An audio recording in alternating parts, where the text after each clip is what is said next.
Good morning. Good morning. Hopefully we get a better day today.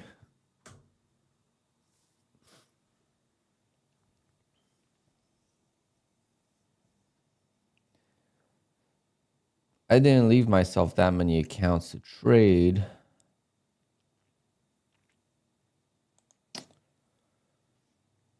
But we'll try.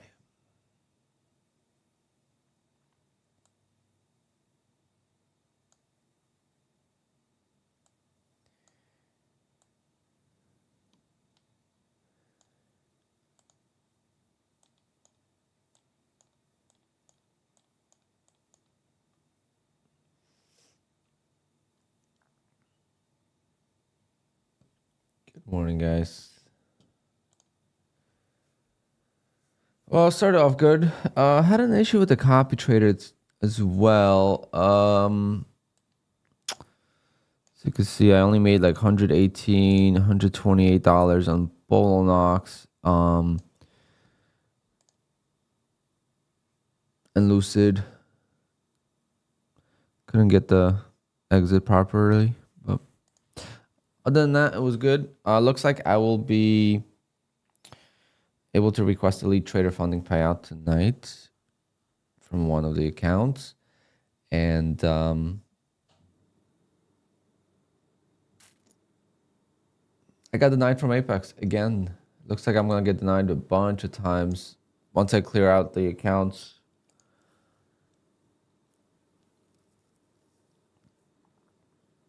I'm already at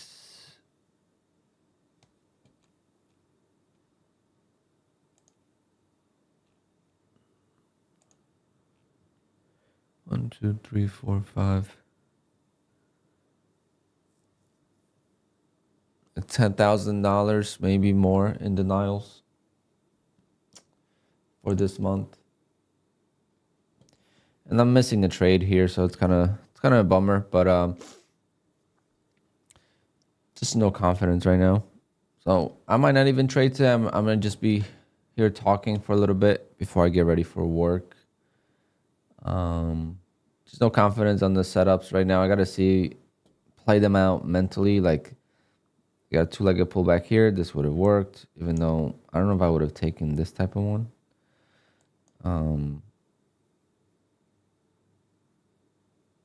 Gotta look for some traps maybe, but 15-minute opening range trade is playing out right now. Let's see if we could get a retest of that. Maybe we could get a retest of that. Maybe that would be a trade I would take. Not sure, but the confidence is pretty low right now.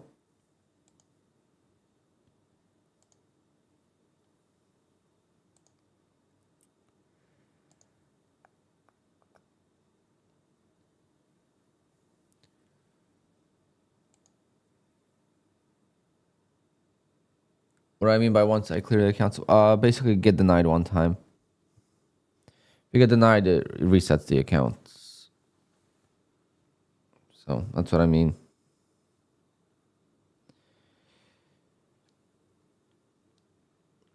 Which it's okay.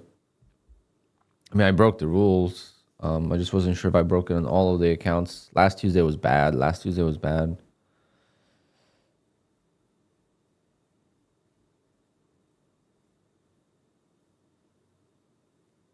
But I got my $580 payout from Take Profit Trader, or $560. And then today I'm going to request another $960. So every day the ORB wins, I'm going to be able to request $1,000. I don't know if I should size down. That's the $1 million question right there. Do I size down or do I keep pushing?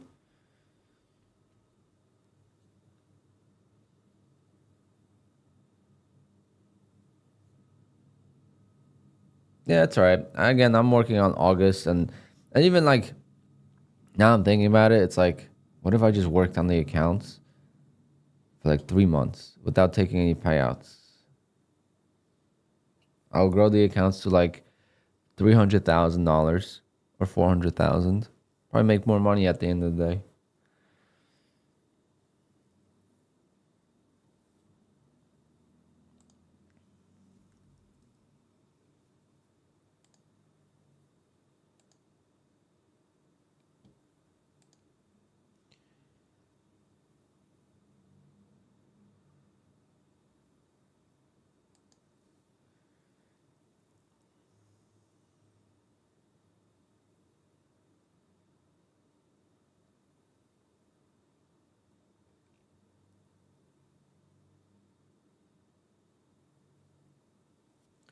Market is definitely strong today.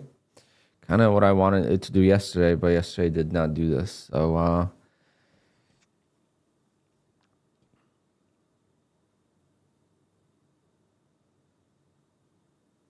crazy how one day can definitely steer you off your strategy, but just didn't want to be aggressive today. I have work and I'm just chilling. If not for streaming, I would be done for the day already and moving on. But since I won't be streaming tomorrow, most likely, I wanted to hop on. I like talking about trading as well, not just trading.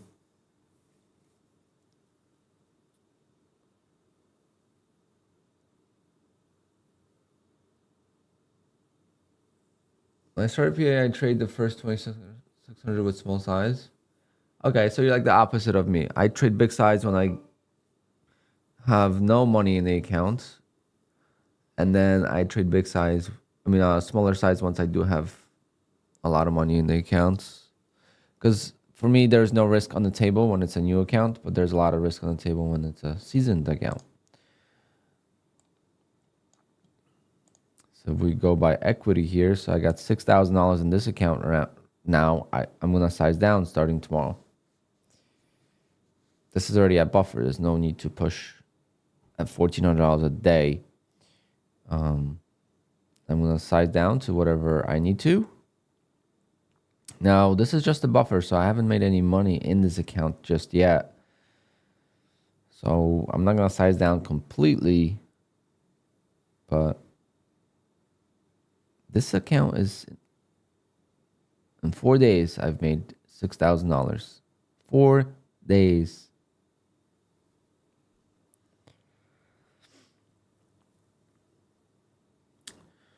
This one's 7. So this one I should be able to take out. This one I should be able to take out the full payout today.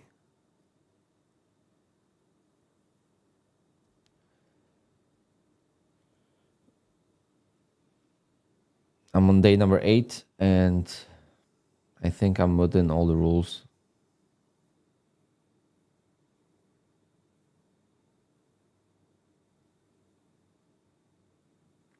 But yeah, accounts are growing nicely. I guess it's time to get some more accounts, maybe some more lucid accounts or one more bull knocks.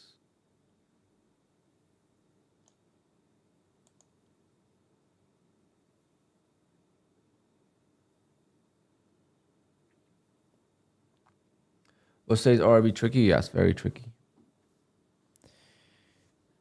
Very tricky RB today.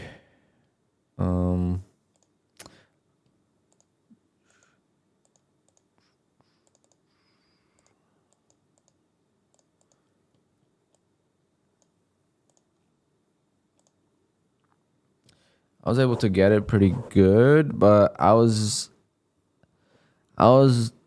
very close to canceling it and not doing it at all because the open was so slow today that I wasn't sure what it was gonna do. And again, got pretty lucky, and this is why I choose my target the way I choose it, because this happens quite often.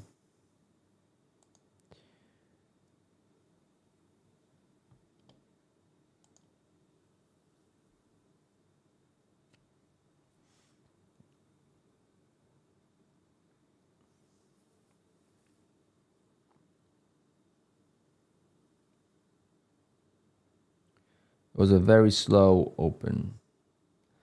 There's not much going on at the open, so yeah, sometimes those are tricky.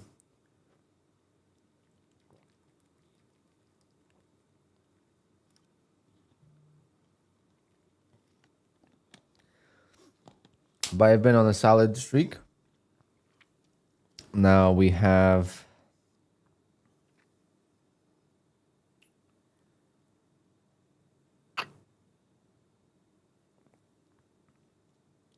only one losing day in July.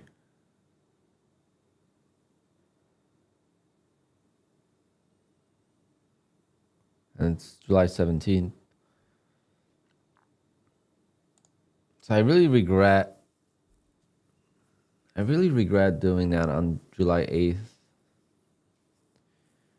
What I did.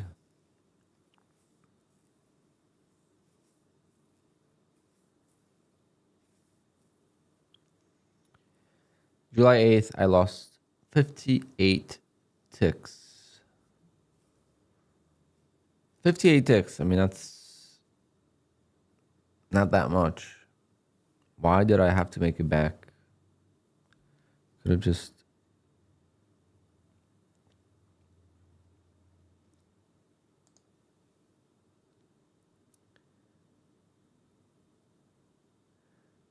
Thomas, no. Nope. You'll get denied.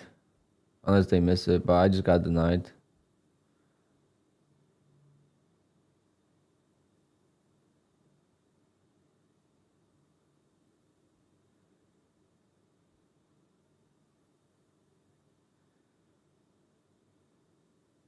I just got denied, and it's pretty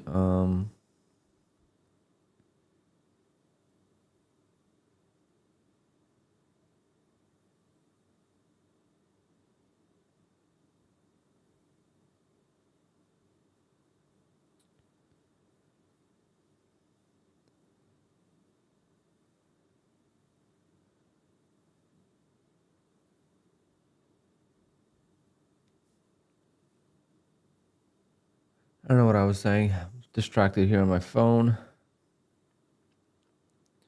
I am exhausted. Oh, man, I can't wait to start fresh next week. I've been basically like on vacation mode for the last 2 weeks as my friend is visiting. So just feel way behind on things. Housework, gym, diet, streaming. The only thing that's good is trading. Trading has been going well. Took my first take profit trader payout. Let's go. I took my first 150K take profit payout.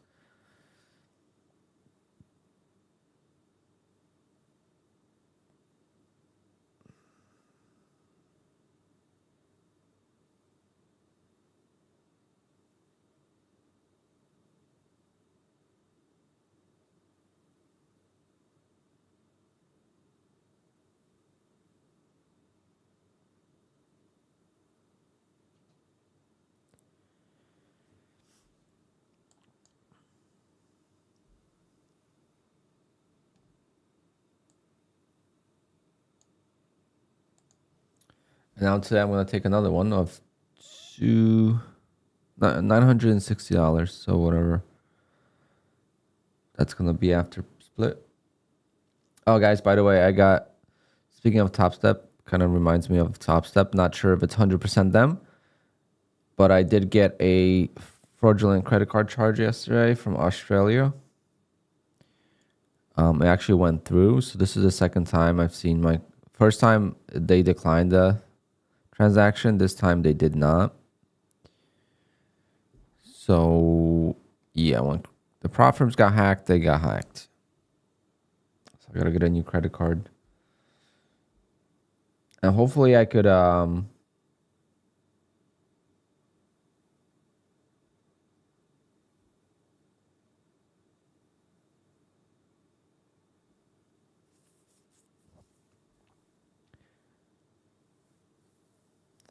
reverse that charge.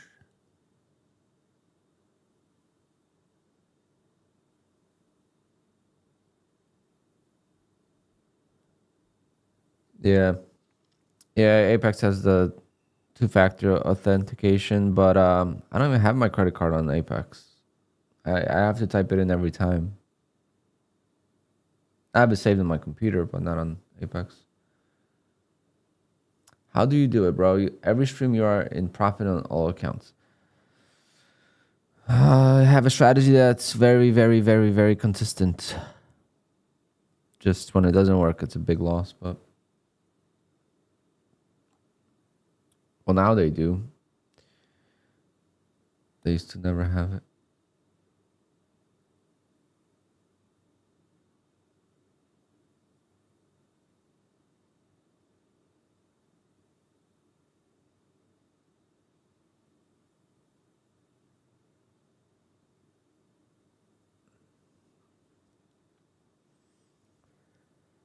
for me, it's like whatever, right? It was $400 or something. If I can't get it reversed, I'll live. But like if someone's like a student or doesn't have a lot of money and that happened to them, that's fucked. Did I share my strategy somewhere? I've talked about it many times, but I make money off of it. Like my living, right? My living is made off of it. And I basically shared it last year, a different version of it, and it got banned on some prop firms. So I'm not going to let that happen again. So I'd rather not share it, but I show it and you could do it yourself and kind of have your own version. This is what I do every single morning at the open. Every single morning at the open. We could probably go back a few days. This is today. Let me just take off the... So this is today. So you kind of... When I take off the overnight session, you can kind of see better. So this is today. Bum, bum, bum, bum.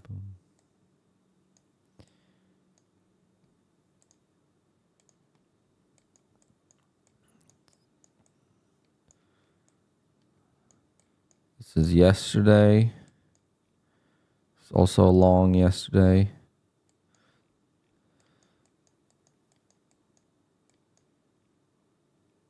Another long on Monday. So this week was all longs. Friday was a short. Or was it a long too?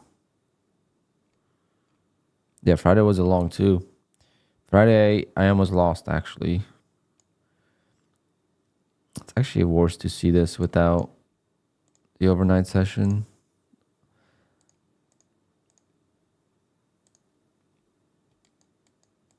Damn, it's been longs the whole time.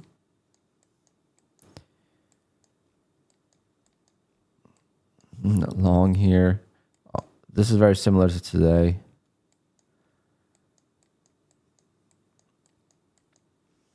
This is how I'm going to make $100,000 one month, guys. I don't know when it's going to happen, but it will.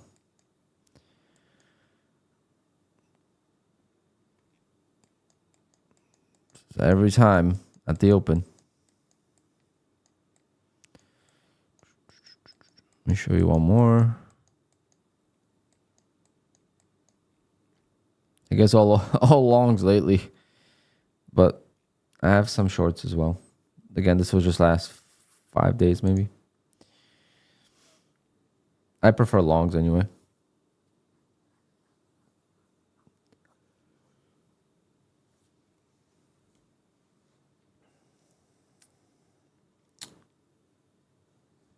Welcome to the members club. Och for take. GG's. How'd you get your name?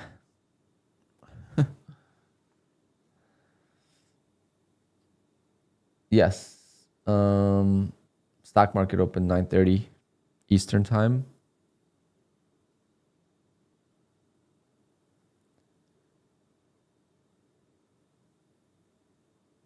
Caesar, you could request a hire.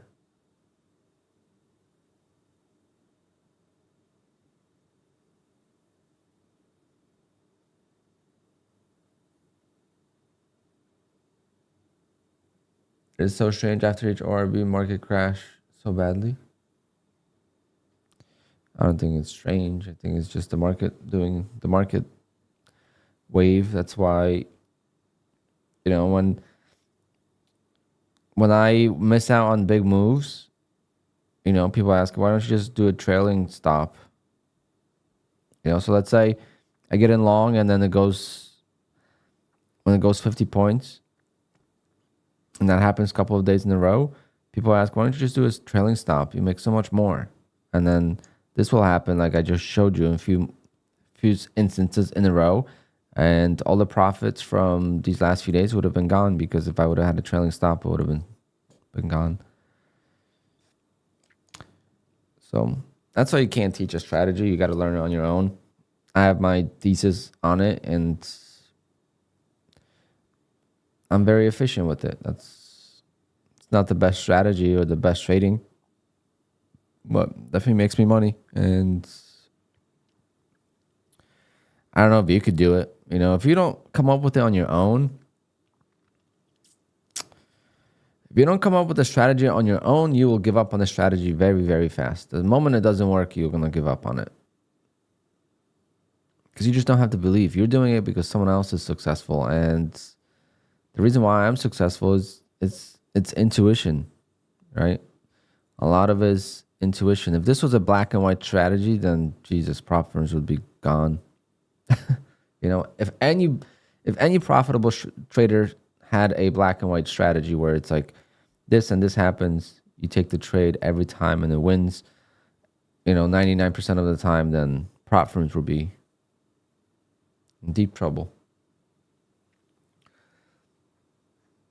Do I watch what I recorded every day? Not every day, but yeah, I watch. I have a recording of every single pretty much, because sometimes some things will happen and I can't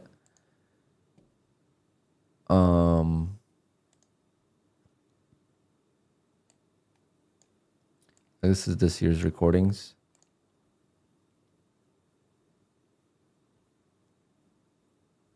So I kind of like,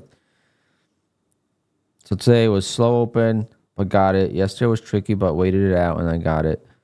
Good win, tougher win. Win, it was easy, but something happened. I don't know what the hell happened on Friday.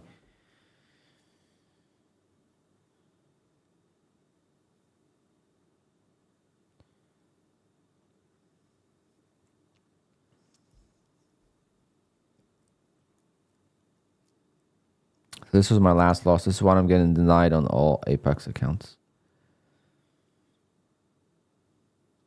So if you go from, so let's go from, so I started recording. So we got 1, 2, 3, 4, 5, 6, 7, 8, 9, 10, 11, 12, 13, 14, 15, 16. So I went on 16 days in a row with a win. Then I lost. So one loss in 16 days. Let me see how many total days we've had here.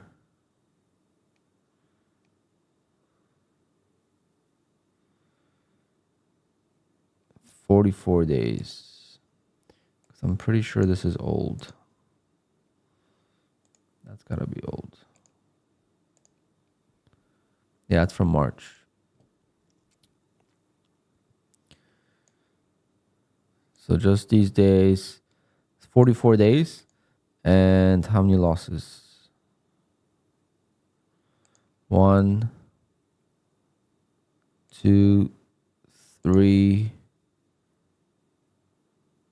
4. This was my fault.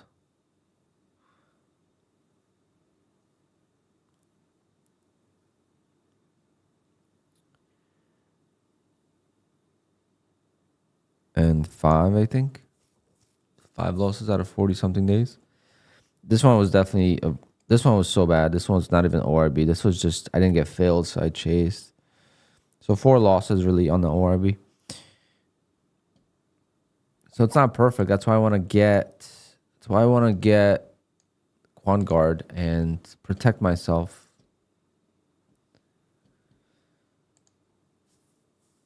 Like there's no reason to blow up these accounts when they're up so much money.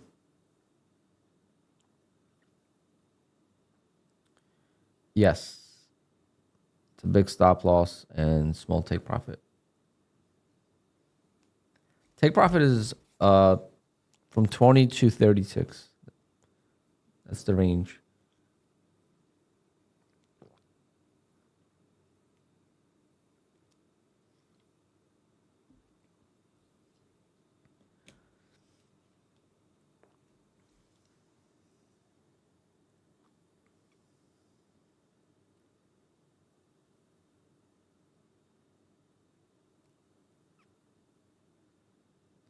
Again, guys, I'm not sure if I'm even gonna trade today. I had a really bad day yesterday with trading. As far as intraday trading goes, so, and I have work tonight, so just kind of locking in a day, having a conversation. Again, I'm kind of in middle of redoing my setup here, so I'm kind of uncomfortable looking down at the screen. It's hurting my back. Need to figure that out. Maybe I'll put the screen here so I could look at you guys and chat at the same time.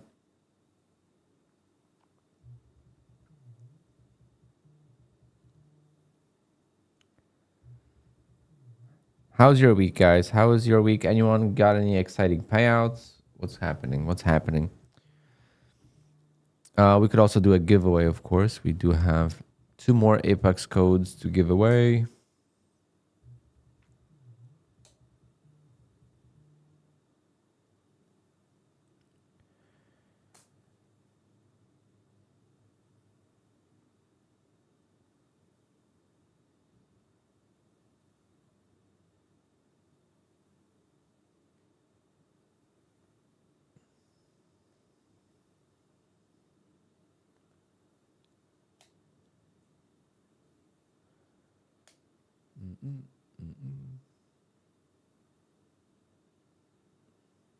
Never seen a trailing stop work ever. Yeah, trailing stops are very tricky. Trailing stops work on a high momentum trade and on small size.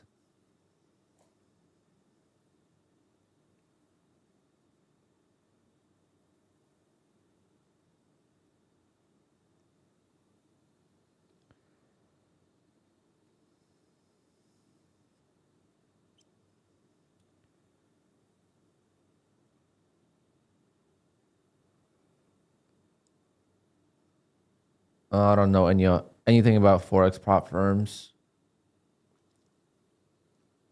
Started 150K. I had a good trade on it yesterday. That's it. Feeling kind of spooked by these markets for some reason. Yesterday was pretty spooky. Yesterday gave you a good reason to be spooked out. It was just very random, and today is much better. Today is much better. Today, my 2-legged pullbacks would have worked. The 15-minute opening range trade worked as well.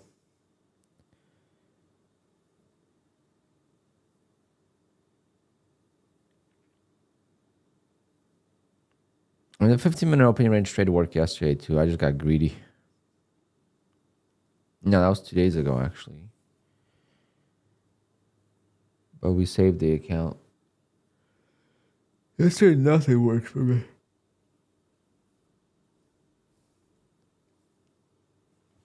Yeah, I missed this whole run up too. Kind of just when I trade my opening trade, I'll take my opening trade, I'll do the recording, I'll save the recording, I'll take a screenshot of my P&L, I'll post it in Discord, respond to a couple messages in Discord, start this, set up the stream. Today I checked my Elite Trader funding account to see if I could get a payout. And by the time I got on, it was 9:45, so I really didn't see much from the open all the way to like here. I didn't really pay attention. It was around here somewhere I paid attention.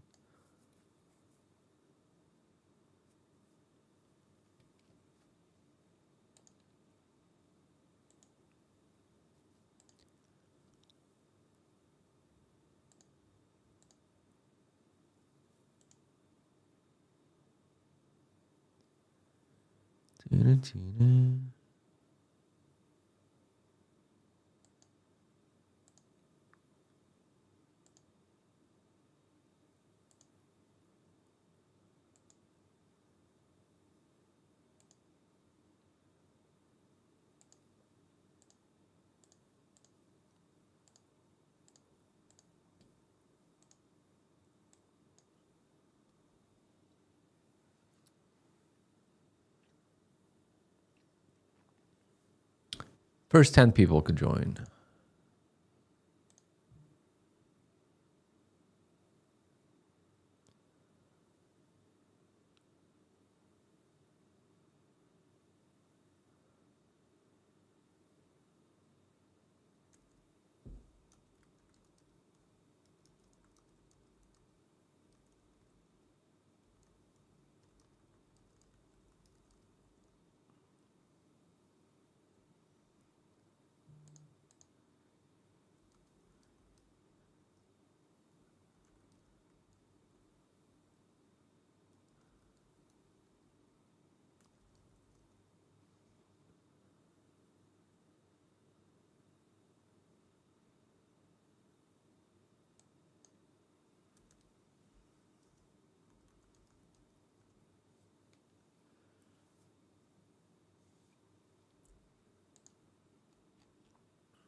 What is that exactly?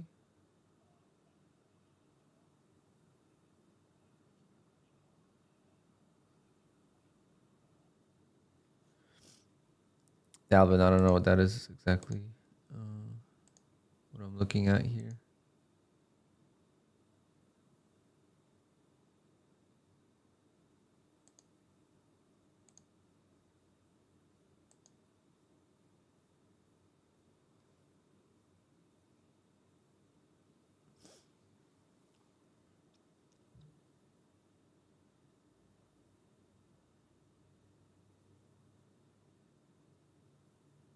A dashboard to track all of your prop eval resets. Oh.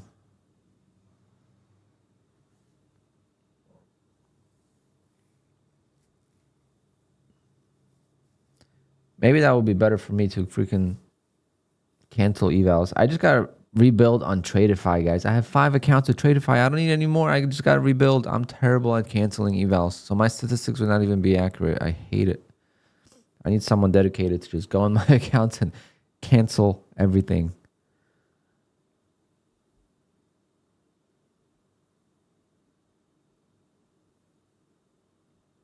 Oh, Christian, that is the name of the game.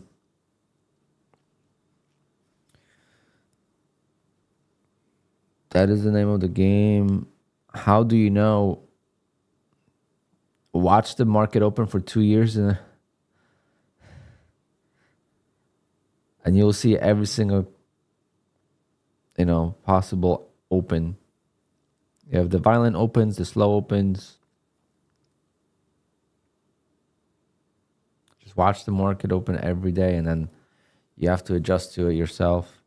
Like today was very slow, so today I was very careful where I placed the entry. I didn't want to get wicked in.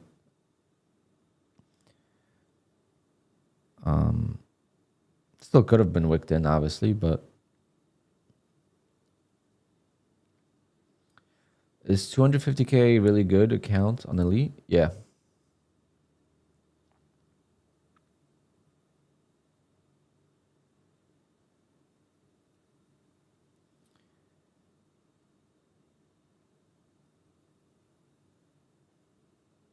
I longed today.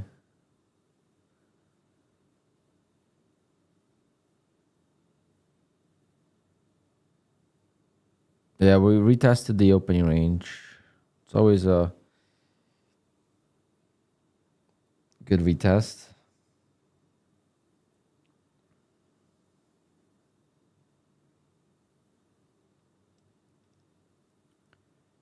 But buying at the high of the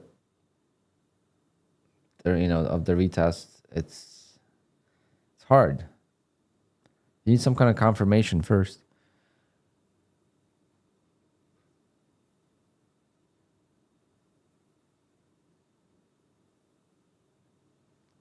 Ah, it's so cold in here. Be right back. I gotta lower the heat. Lower the AC.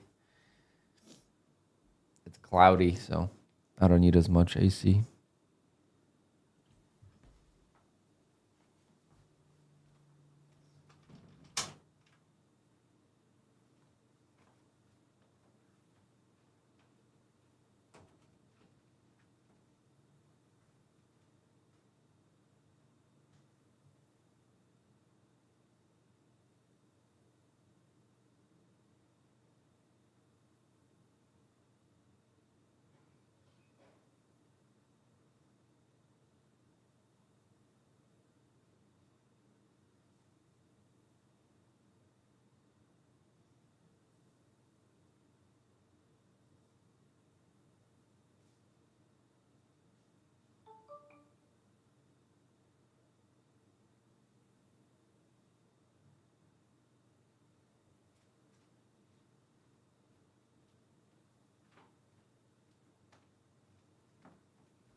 Okay, maybe we'll get a trade. Maybe sell off.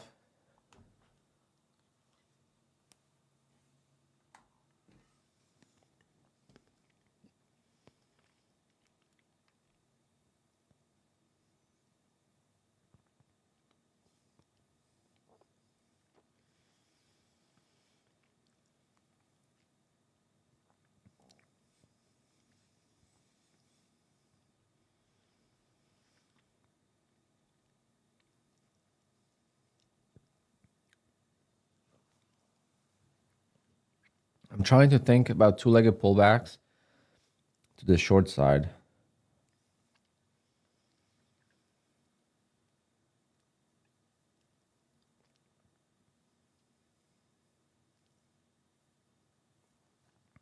I could never see it clearly.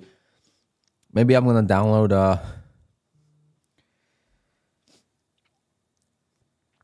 Thinkorswim so I could inverse the charts.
What a beautiful two-legged pullback, huh?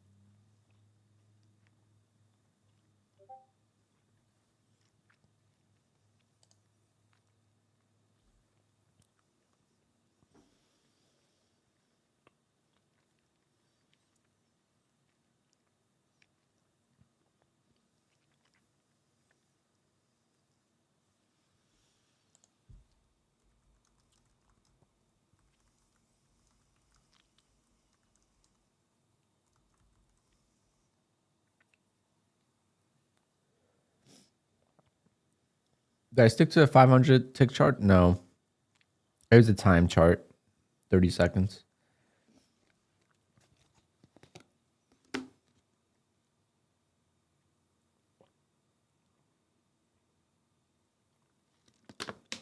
A tick chart's not going to have a candle at the open, right at the open.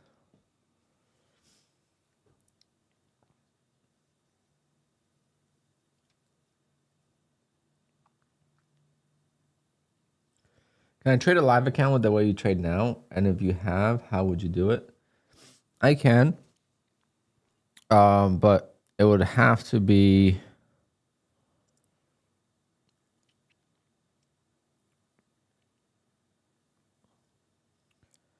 It would be tough to make like significant money, to be honest.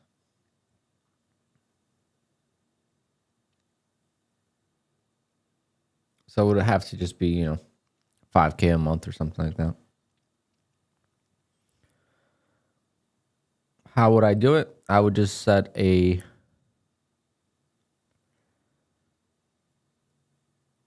probably in January I did it. In January I did 1 to 2 risk reward. Maybe I'll do like one to like 2.5. So if I do 27 ticks times 3, 80 ticks, yeah. Which is what I'm doing now.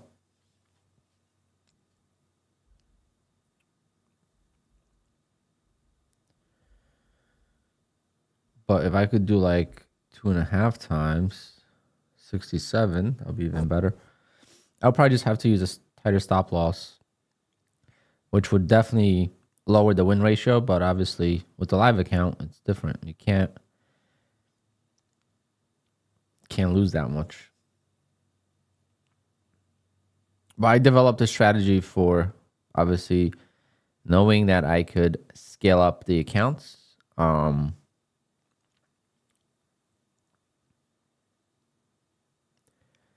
And the way I trade now is like my two-legged pullbacks, I could make a lot of profit back. It's just some days I am very on point and some days I'm very off. Like yesterday I was way off. So today I'm not trading because yesterday I was way off. And I don't want to ruin my Thursday when I know I have work tonight. I want to be in a good mood. It's a late wedding till 1 a.m. on the Thursday. Crazy.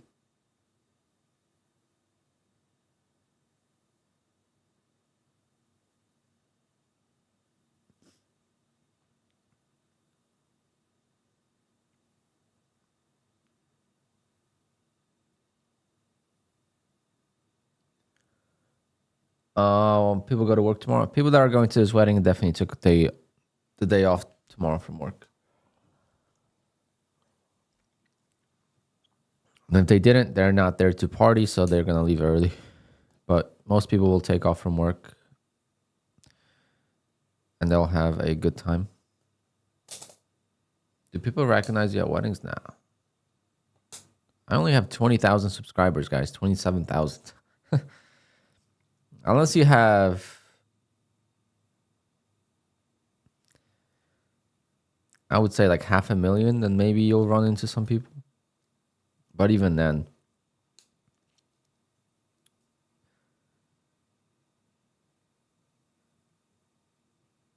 I do wedding venues outside of New Jersey. However, now I'm trying to stick just to New Jersey because of travel.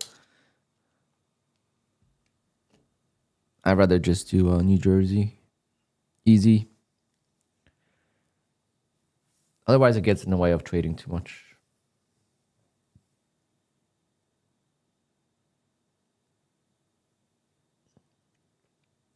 Do I love DJing or trading more? Obviously trading now. I've been DJing for 20 years. So with DJing, there's nothing I haven't seen.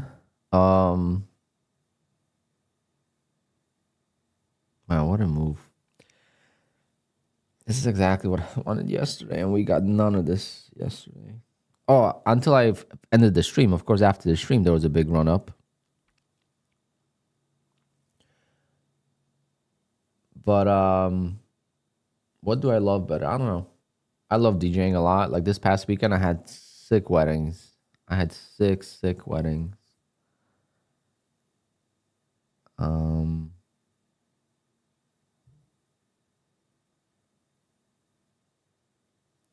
Speaking of this wedding today, I was supposed to get something. I might have to go get it. I'm probably gonna stream till 11 o'clock, guys. I just realized I have to do something. Let me see how far this place is. I have to get CO2 tanks for CO2 blasters or gun. Like the white smoke that shoots out.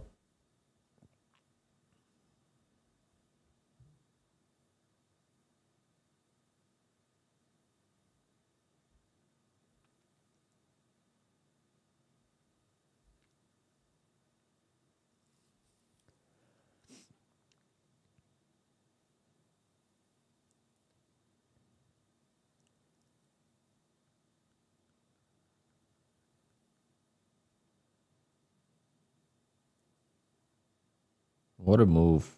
Fuck. Of course I could have taken today. It's like a pullbacks are back, baby. That's what I wanted, though. I knew I was going to get frustrated if I missed some. But I'd rather be frustrated than lose again.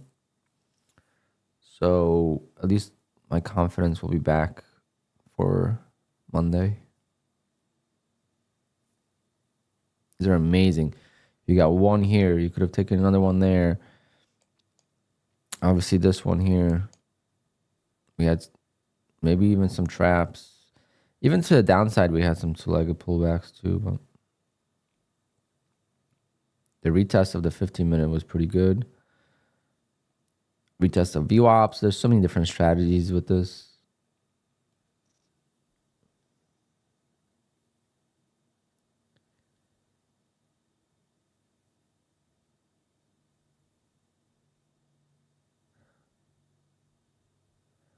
Yeah, that thing is cold.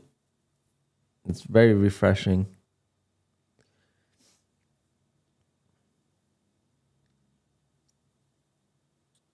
You want to preview some of the songs for us? Every wedding is different.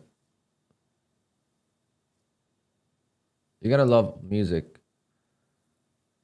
If you don't love music, you don't like weddings, okay? I'm down with everything. There's no genre of music I don't like. I'm a weird person. But that's why I'm perfectly suited for weddings and DJing in general.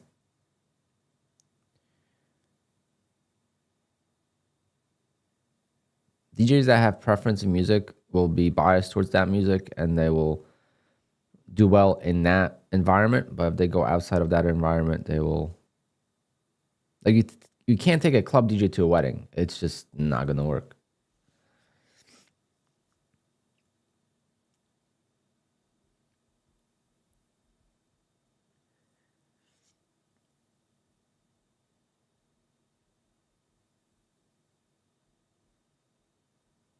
The photo booth business, no, the photo booth business actually helped me the most.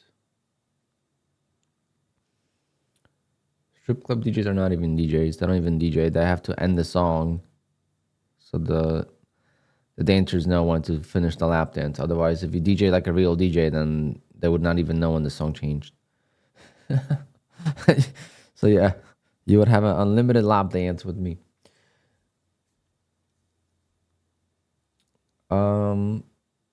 So the photo booth business was definitely my backbone at the time. Kept me busy. I did around 150 photo booths a year for a while,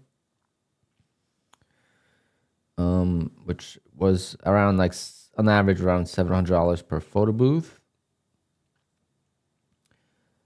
So that kind of made me close to 100,000, and that was kind of like the backbone. Covers everything, and then DJing was all basically profit. So I wouldn't say it was a hassle. It's definitely more of a hassle than DJing because you have to have employees to run the photo booths. I can't do all the photos by myself. But it's a hassle to get everything prepped, and there's a lot of issues with the photo booths, like computer crash, and Windows update in the middle of the wedding or something. You don't realize how unreliable Windows is until you start using it inconsistently. So like if you use your Windows computer inconsistently, it becomes so unreliable because there's so many things that happen to it, like updates and stuff. It's the most bizarre thing ever. That's why I could never use a Windows for DJing. Like my DJ computer, I don't touch. It's only for DJing. Okay, like I don't touch it outside of DJing. So it's a dedicated computer for that. So with Windows, when that happens, you turn the computer on and there's updates, and now it takes an hour to.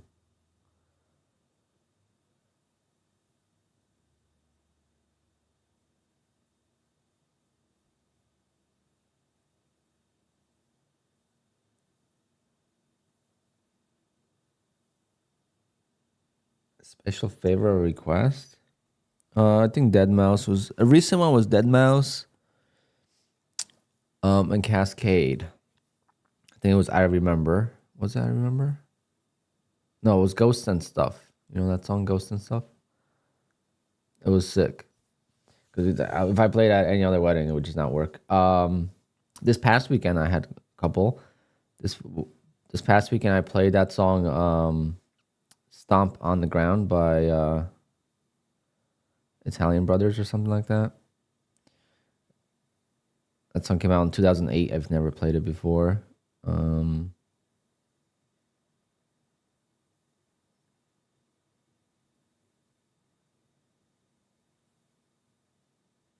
I played a Greek song this weekend.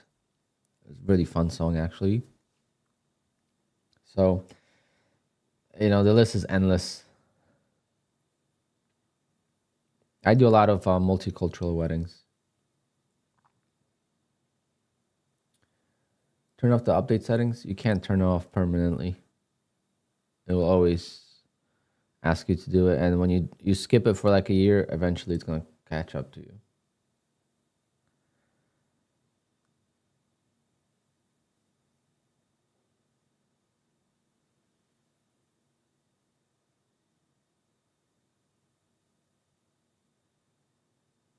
It's just, you know, you learn as you go too. Like if I had like a beast computers, like really, really fast computers, then it's different. But if they're older computers, then they kind of slow down. And well, I don't think it turns everyone up. I think Greek music is not to turn people up. I think Greek music is very traditional and that they'll dance in the circle the whole time. So I don't know about turning up, but at least not at a wedding.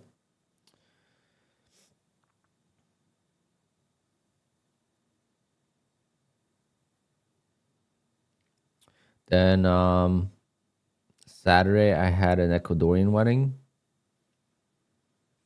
So half the wedding was Ecuadorian, so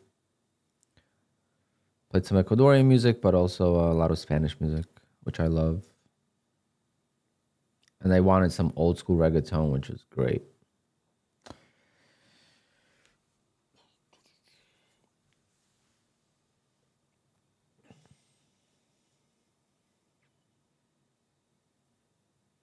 Every time I've been to a Greek wedding, like a photo booth wise, it's always the circle dancing. Very like a proper, like Greek, Turkish, Albanian, Macedonian weddings are very like proper. You know, versus like Indian weddings, Haitian weddings, Polish weddings, Spanish weddings. You know, it's just a crazy party. You know, it's just different how people dance and party. Like Indian weddings are wild. And they're crazy because of how many people they have usually too. But some of the most talented DJs I know in the industry they do Indian weddings, and their hip hop game is crazy.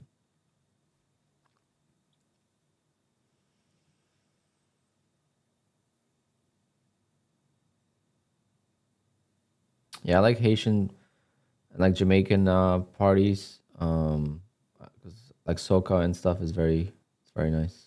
Like I hate like new rap, but that's not what you play at those weddings or those parties. And I don't know soca that well. Like I would never take a wedding that's Haitian or Jamaican. I don't know the music well enough, but I've taken many photo booth jobs. Like I wouldn't do an Indian wedding, for example. Like if you don't know the music, you're not supposed to do the wedding, right? Like I don't want to ruin your wedding just because my price is good or whatever, or I did your friend's wedding, but your friend is white. It's not gonna work. You need to have someone that understands your culture and your music. But with photo booths, I'm able to experience a lot of the weddings I wouldn't get to experience otherwise. Macarena. We get fired for playing those songs. Every wedding has Macarena, Chatter Slide on the Do Not playlist. YMCA will fly by once in a while, but when people are wasted.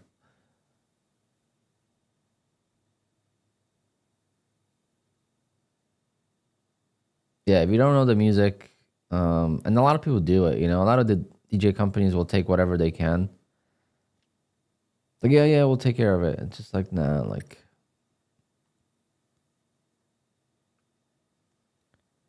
I'm like, I pride myself on Spanish music. Like I know it pretty well, but I'll take a Spanish wedding if it's half, or if they still want like a lot of regular music too, not just Spanish music.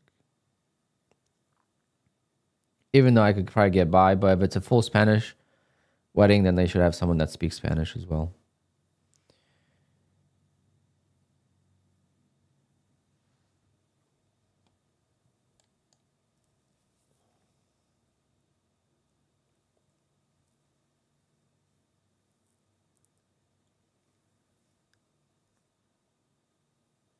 Yeah, the problem with sometimes with weddings also is people hire.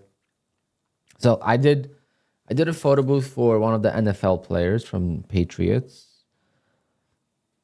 And there was a lot of celebrities there. A lot of players from all different teams. And, they spent so much money on the wedding, and they had one of the worst DJ setups I've ever seen in my life, because it was sister's cousin or something, cousin's friend or something, family. And it was the worst. Microphones didn't work. They used the venue's microphones because they wouldn't have the range for the toasts. 2 speakers for a room that needs like a concert sound system. So sometimes you have to be careful, but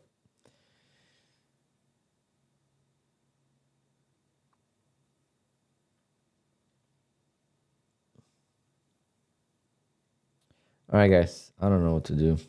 I'm not in the mood to trade today. Sorry, I just hopped on the stream, like I said, just to hop on and talk, but I don't feel like trading today.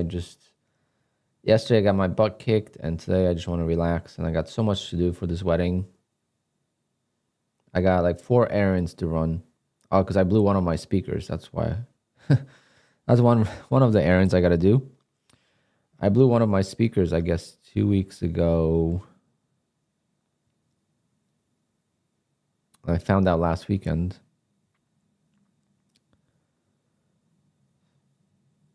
I haven't blown a speaker in like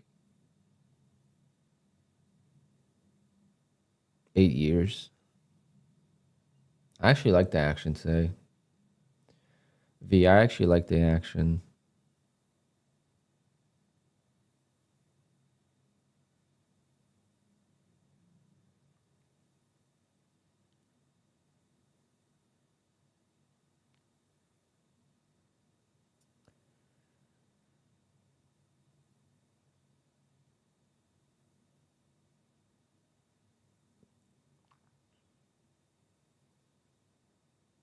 Yeah, yesterday was so bad. Yesterday when I left the stream, though, it was pretty good. Of course. Now look at this move. I ended the stream around here somewhere. And of course we get a big... I didn't get a 2-legged pullback here, though, so I don't know if I would have taken that.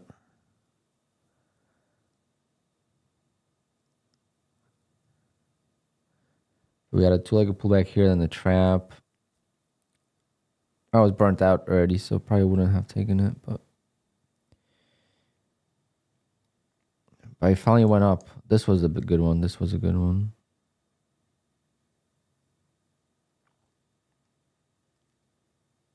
I might have ended the stream before this move even.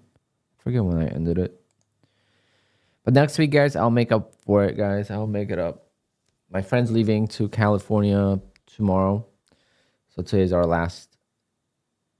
Well, not even. Yesterday was our last full day. So we went to get some food and stuff and some drinks. And then, because his mom, he's from here. So his mom and his family lives here. So he's going to his mom's today while I go to work. And then tomorrow I got to take him to the airport in the city, which I hate, but we'll go before rush hour, so it shouldn't be too bad. And then starting Monday, we'll do longer streams. I feel like we get way better views and stuff in the afternoon. Or maybe I'll do like 2 streams for a week. See how that goes. Do a morning stream and then that, power hour stream, like 2 to 4. And someone suggested, I'm redoing my desk. Someone suggested doing videos on the setup. So how I set up QUANTOWER, how I set up NinjaTrader, how I set up TradeSyncer to copy into NinjaTrader. So I might do that. I have a new PC that I haven't used yet for trading.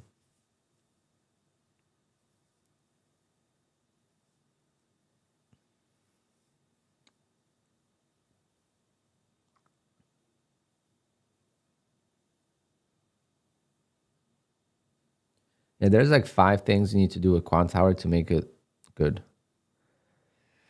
5 things, like turning off notifications, turning off confirmations, turning off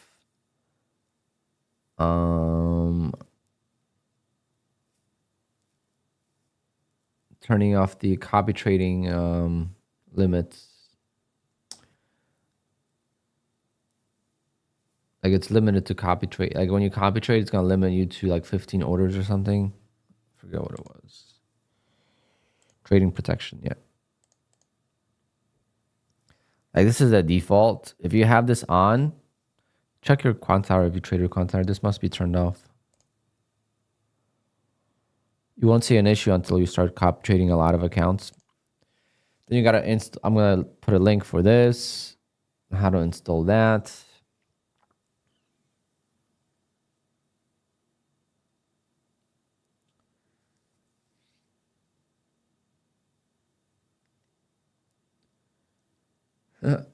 Sponsored. It's a window. Shh. That's the window. The sun is shining.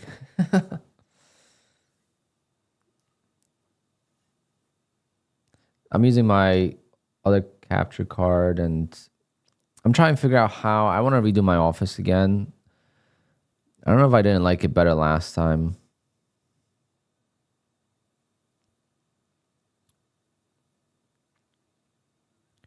Last time I was facing this wall. The desk was here.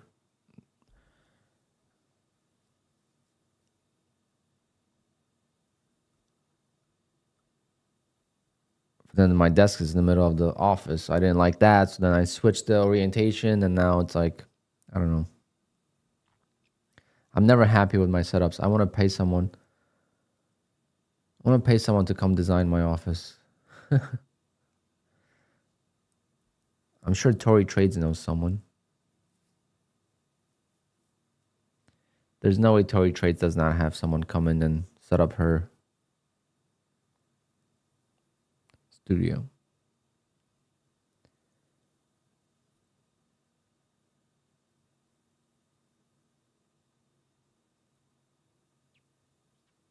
Someone has a crush? Definitely not on Tory.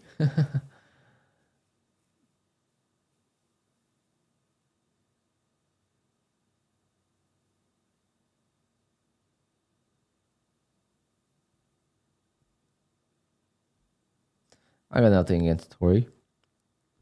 She's killing it. She's a millionaire from marketing.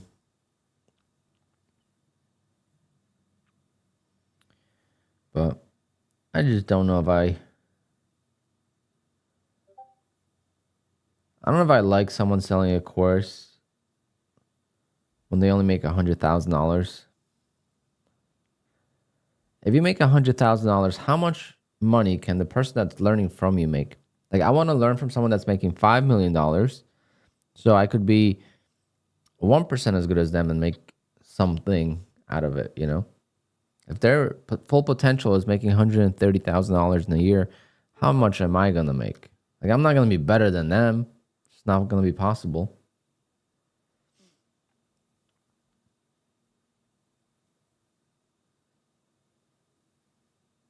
And how do you make a living, right? How do you make a living out of trading if you only trade 4 or 5 times a year? Think about that. How do you make a living when you trade 4 or 5 times a year? You don't know when your next trade is going to be. You don't know if your next trade is going to be a winner or a loser, right? In real estate, when you're doing deals, yeah, you might sell 5 houses a year and you might, you might make $150,000 after commissions or from commissions. But you know that when you get a deal, you're going to make money versus in trading, when you get a trade, you don't know if you're going to win or lose. And if you're risking a lot of money, it's not easy. So to portray that you could day trade like that for a living is it just doesn't sit well with me because people don't realize that it's not possible.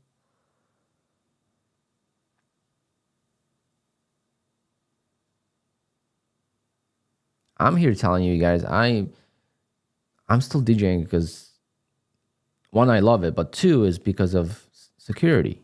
Like I have jobs booked, 2026 is booked, and I'm booking 2027. I know till 2027 I have money coming in. I don't have to worry about trading, right? It doesn't make any trading any easier, any worse, whatever. But the reality of it is that we need money to pay bills. That's the reality of the world. Like that's money makes things go around. You know, it's not gonna, you know, it's not gonna work otherwise unless you have a sugar daddy or a sugar mama. Then maybe you could get by, but otherwise, it's not gonna work.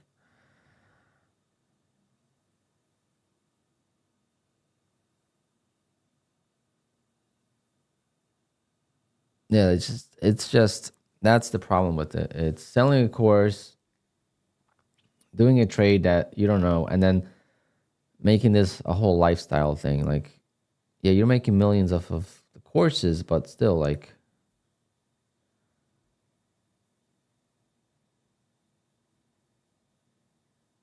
saying you're a full-time trader when you're not. I don't know many full-time traders, to be honest. And I don't recommend anyone becoming a full-time trader either.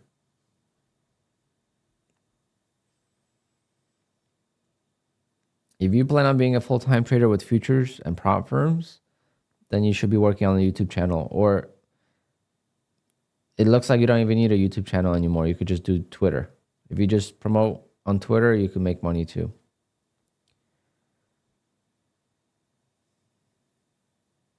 There's probably guys that make more affiliate money on Twitter than on YouTube. Change your country? Zoe, you know that a Porsche 911 is still going to cost the same amount of money in a different country than it costs in the US. This microphone is going to cost the same amount of money in your country than it costs in my country. You know, the only thing that's cheaper, it's probably this.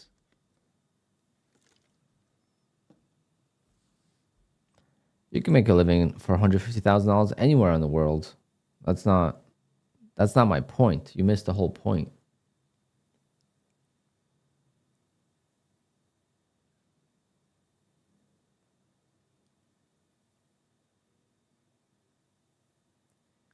You missed the whole point of what I was saying. And I also didn't finish the point.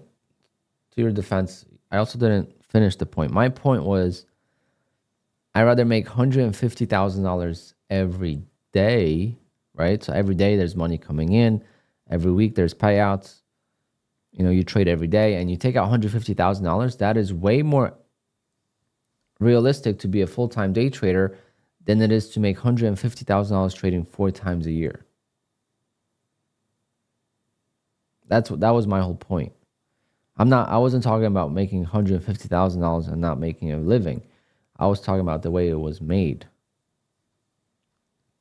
Of course, you can make a living with $150,000. I made a living like that for a long time. All lazy trader, yeah, 99% of my profits are from the ORB as of late. Ever since, I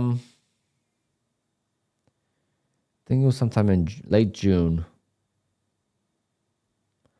But it's because I don't have that many accounts. I only have 27 plus 5. I have 32 accounts. I need to get to like 40 accounts so then I could make more money trading my traps and stuff by copy trading.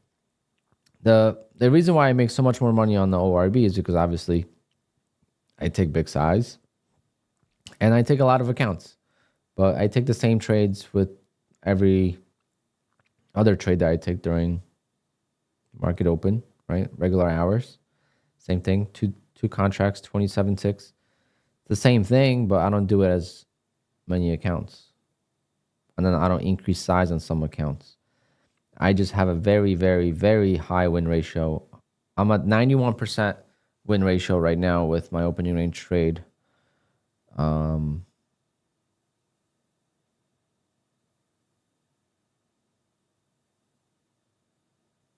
Since May.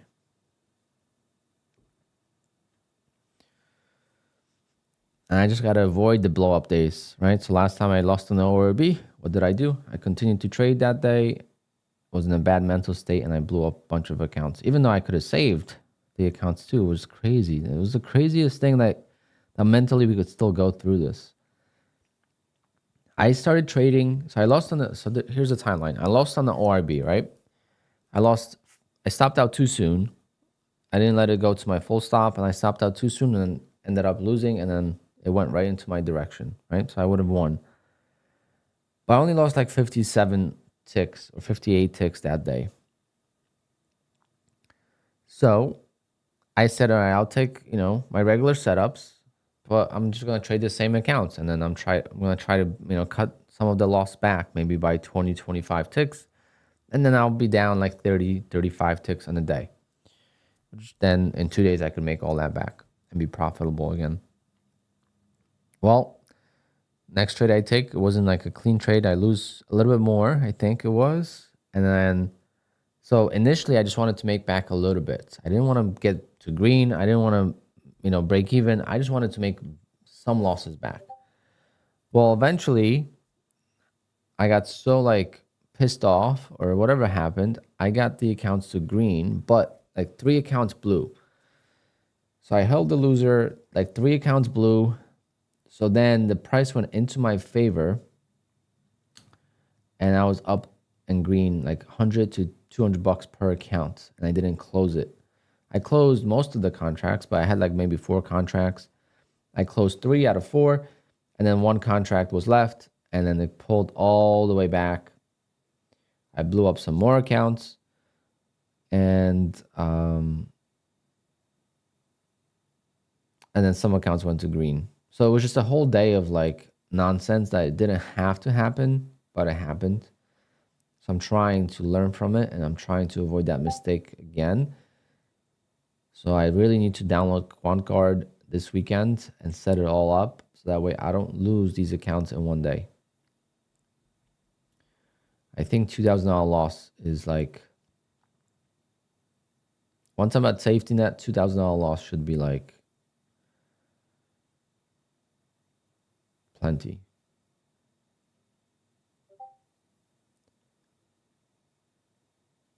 Have you tried re-entries when your stop is too tight? No, because when my stop is too tight, it will stop me out and go in my direction. So like, I can't re-enter because it's going to be way too late. And if I would lose again, I would just... I lost like that one of the days. One of the days I lost because I got partial fills. Good morning, Chris. Well, good morning to you as well. From Montclair.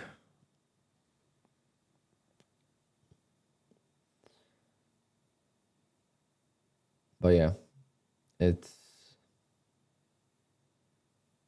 just mental games at this point.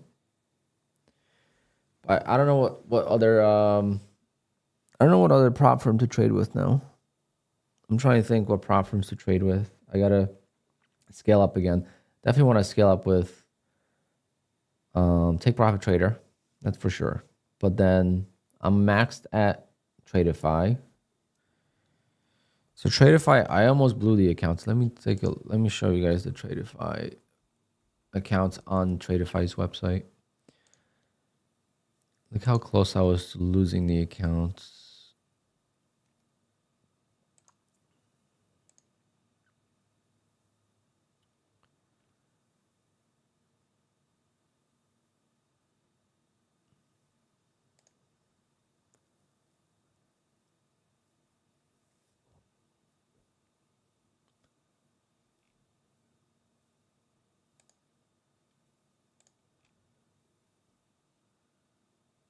I can't believe I actually saved these accounts. Wow.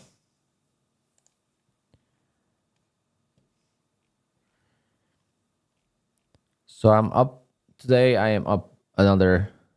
So I'm up like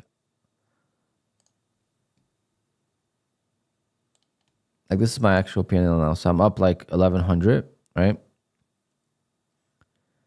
The straight to funded actually is only $1,300 away from a payout. Let's go. So 2 more days, Monday maybe. Victor, yes, I can. But look at this.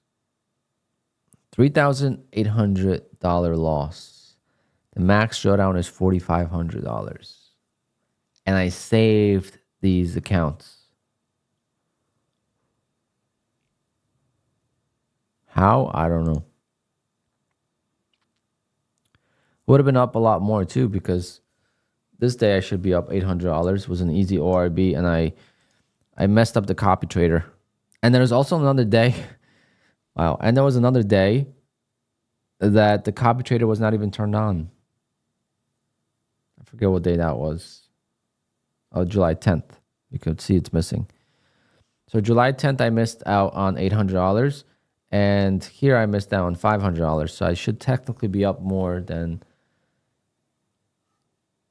500 and 800. So I should be up like $1,200 more. Which basically I would be at payout right now with the 150K straight to funded. Wild, wild stuff. And the reason why I even survived is because this account is a straight to funded account, right? This is a straight to funded account, and this account has a daily loss limit. And this is the leader account from my other account. So this is the account that, you know, stopped me out. Look, a $4,000 loss. And this was just like, I don't know how much I was down, but maybe like $1,000. You know, if I would just stop trading the ORB, look how I would have been getting payouts right now. And maybe I lost like $1,600 because probably was double the, something like that. I would have been basically way ahead now and just,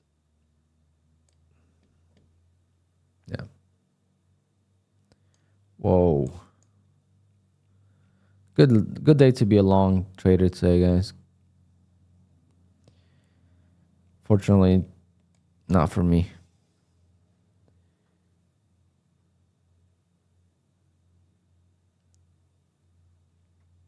Top prop recommendations for base hits.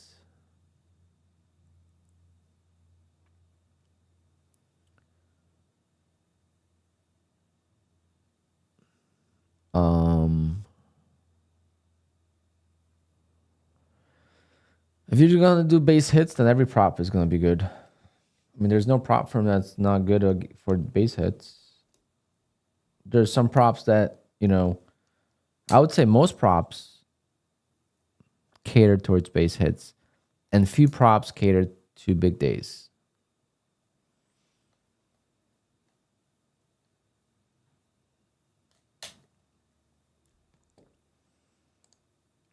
Here's the opening range trade from today.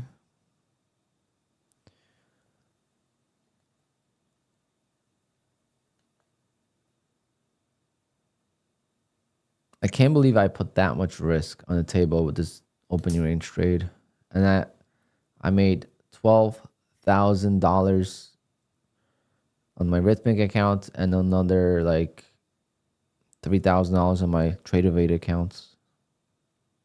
So $15,000 in 1 minute.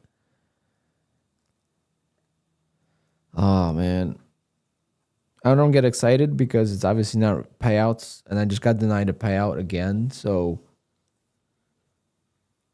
unless it's in my bank, I don't really get too excited about it, but definitely a reason to be excited.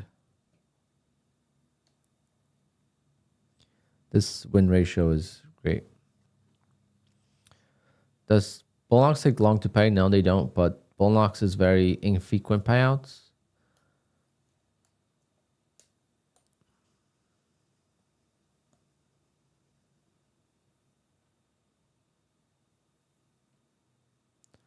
DMT, it happens. It happens, but at least you managed.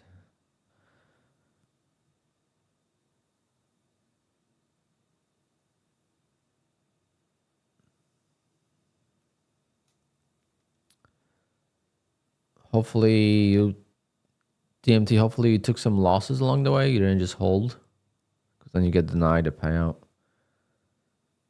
Do you know what my win ratio is for the ORB? No. The only thing I know is for the last, since May, when I started doing it again, it's 91% win ratio. That's the only thing I know, which is like accurate because this is my new version of the ORB. It's updated. It's different than I used to do it for a year and a half. It's the same concept, but it's different approach.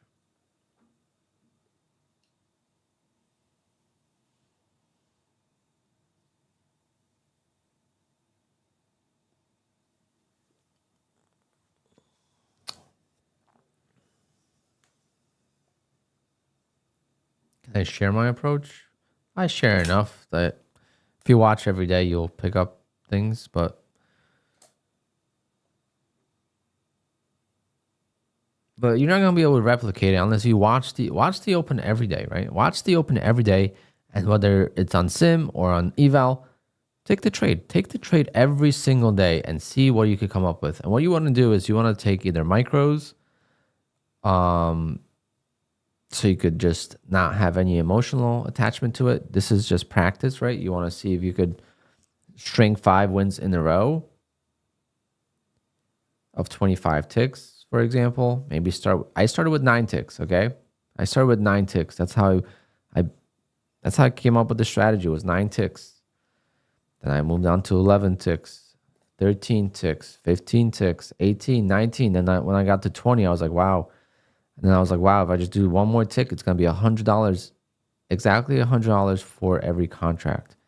So I did 21 ticks. Then my funded futures allows that.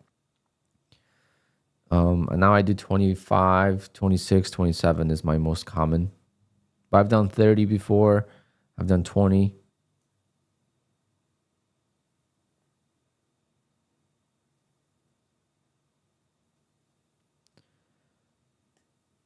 Yes, I took long. Took a long. It's kind of tricky, but let's go to like a even faster time frame. Let's go to 15-second chart. Kind of easier to see it. So this was the open at 9:30. I didn't enter till like 9:30 and 30 seconds, I guess, or even more. So it took me about 30 seconds to get filled.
All right. I'm going to call it a day. I got so many errands to do.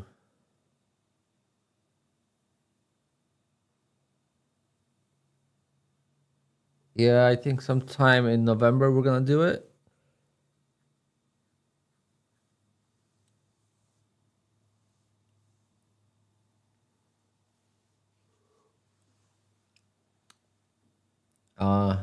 TradeSync has been really good.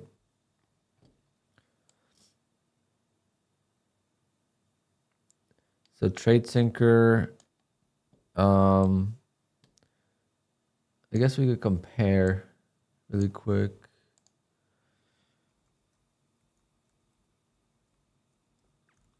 If I log into my TraderVate, is it going to log me out of NinjaTrader?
Kind of trying to see if I could compare.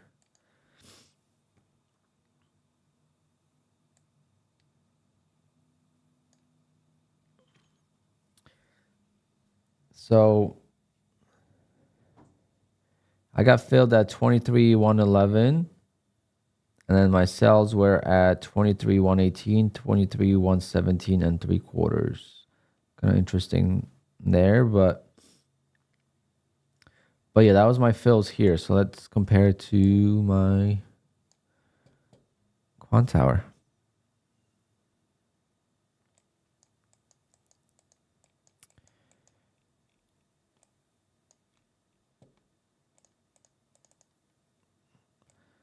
So I got 111 and 25 and 111, 7 and 3/4. So I actually got a better fill on TraderVate by a tick somehow, even though it copies into it.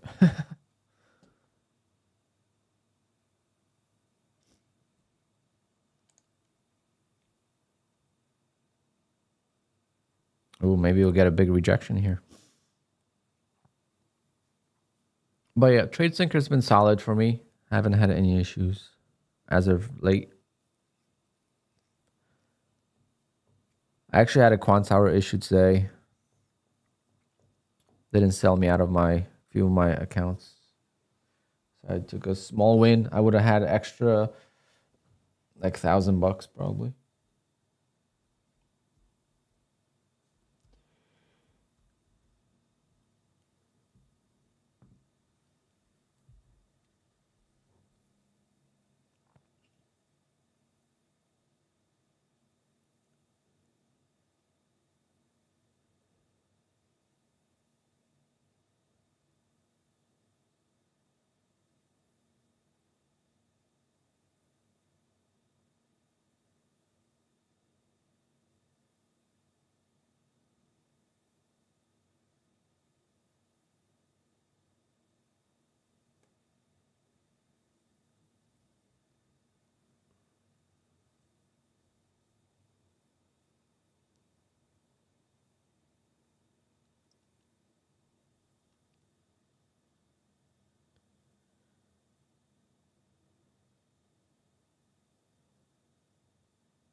The goat, I don't know about that.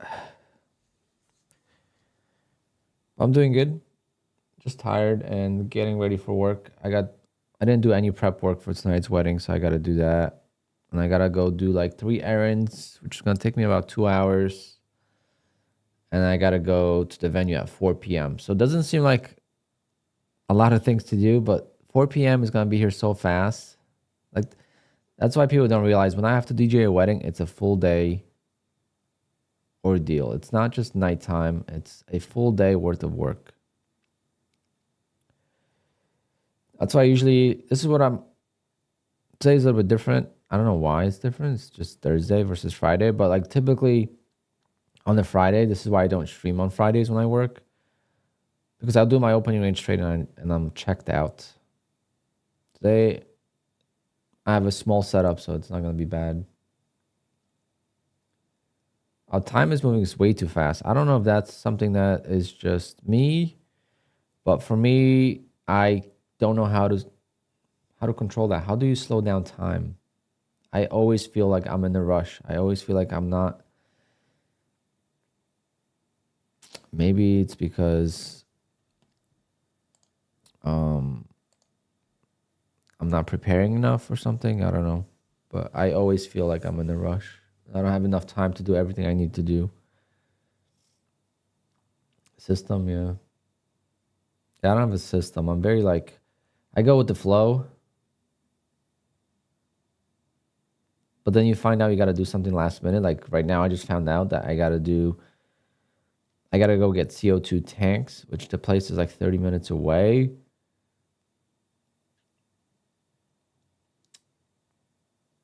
I'm doing that as a gift for them, but still. I told them I'll do it, so it's going to be fun.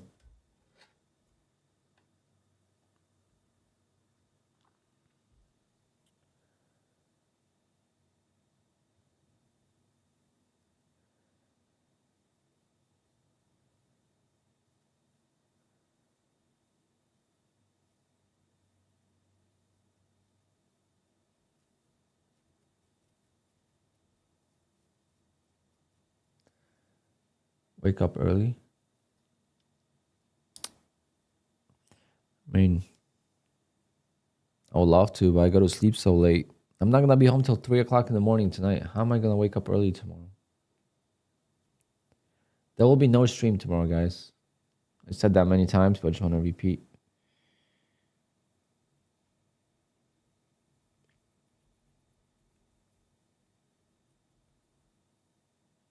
I will be home at 3 o'clock in the morning tonight, and then tomorrow I'm just going to wake up, take my opening range trade, and then go back to bed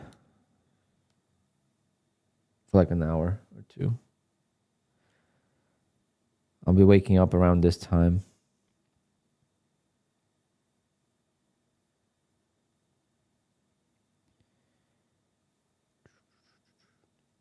All right, guys. Thanks so much for everything. Supposed to do a giveaway, but I got 2 more codes for a giveaway, but we'll have to do that another day.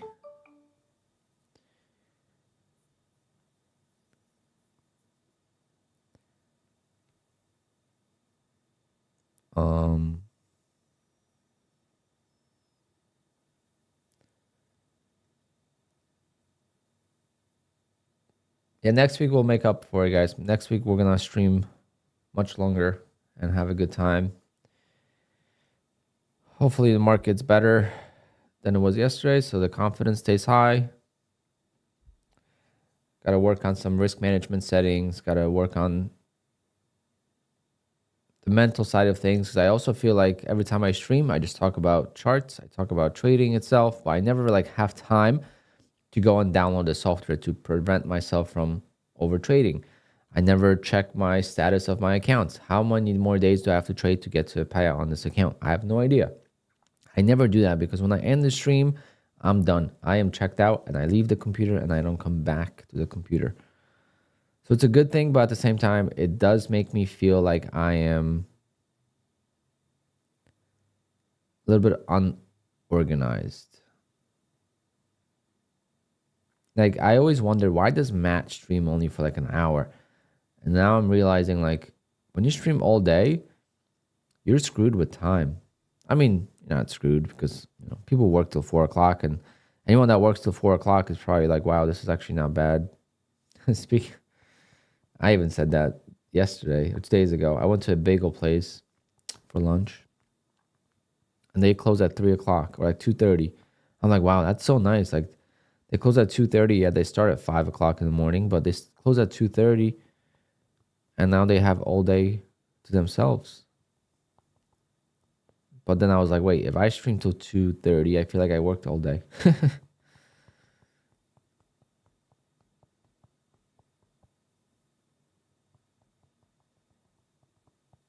I really got to do Quant Guard. I got to go through my accounts. I have so many accounts at Safety Net, right? So many accounts at Safety Net that there's no point of, I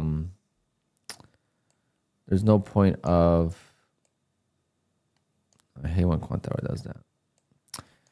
There's no point of even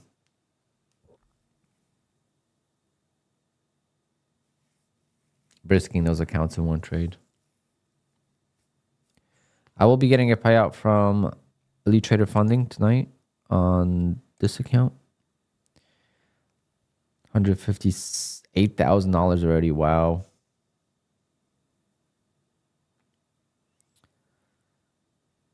I really want to get Apex 250K accounts. I think that my remainder accounts got to be at least like the 50Ks. I want to just stick to maybe Bull Knox. Like Lucid's not bad, but I'd like to have Lucid.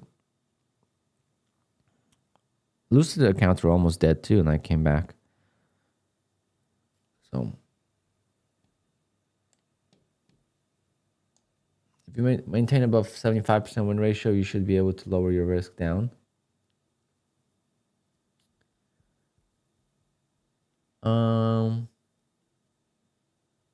What do you mean by that? Like tighter stop loss, you mean?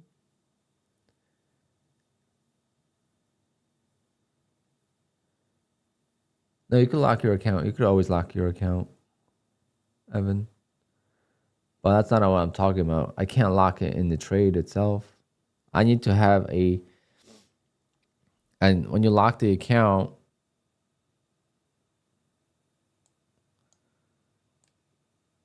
When you lock the account, I mean, you just unlock it, right? What's going to stop you from unlocking it? Nothing. How do you control your greed? And also, how do you master waiting for your opening range setups?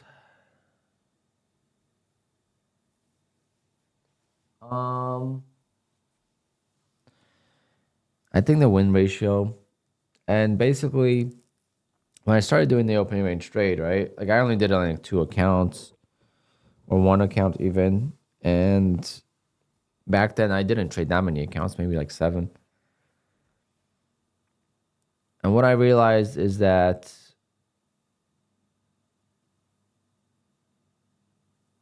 when I would trade the opening range trade, I would lose accounts trading something else and then set myself back.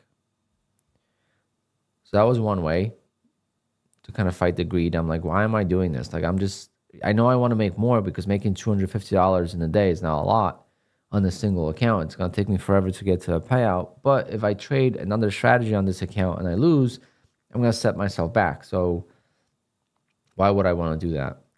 So that was one thing.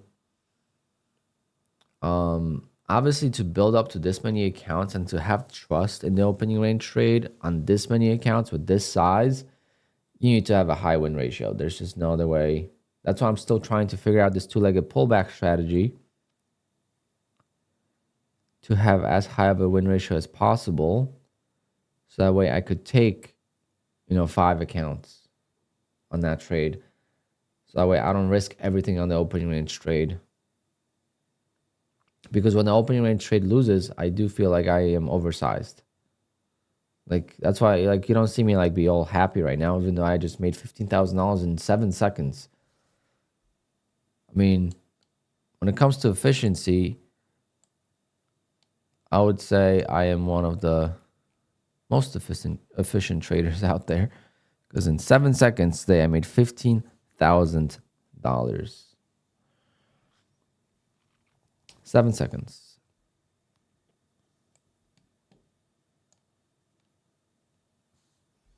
Right? But again, I don't count that because it's not payouts. But the reality of it is that once I am at buffer, right? So once the accounts are all at buffer and I make $15,000 in a day, that is $15,000. That's where I want to get to in August.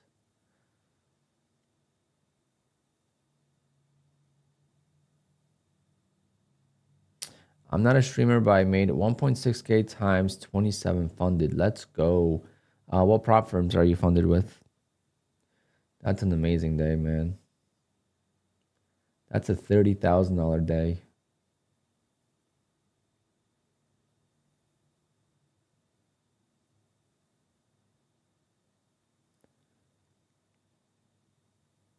Oh yeah, Perry, yeah, that's my plan.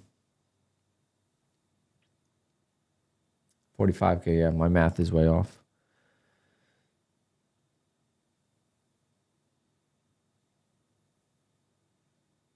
Apex, Top Step, and 2 take profit traders. Nice. Have you gotten payouts from Apex?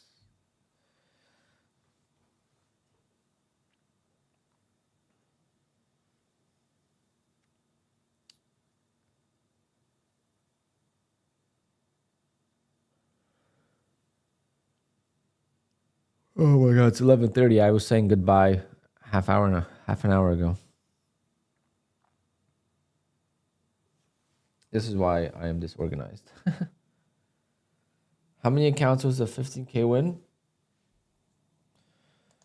1, 2, 3, 4, 5, 6, 7, 8, 9, 10, 11, 12, 13, 14, 15, 16, 17, 18, 19, 20, 21, 22, 23, 24, 25, 26, 27, 28. I traded 28 of my accounts.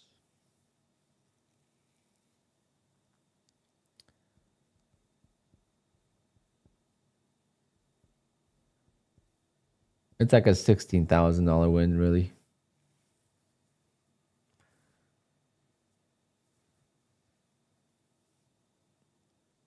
Okay. First round of Apex. Good luck. Are you passing all eval accounts manually or are you full porting? I full ported news on Tradeify.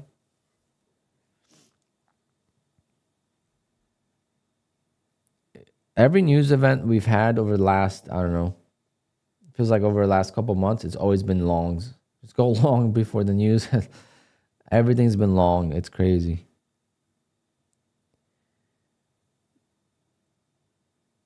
NFPs, you know, CPIs, PPIs, everything's just been straight up.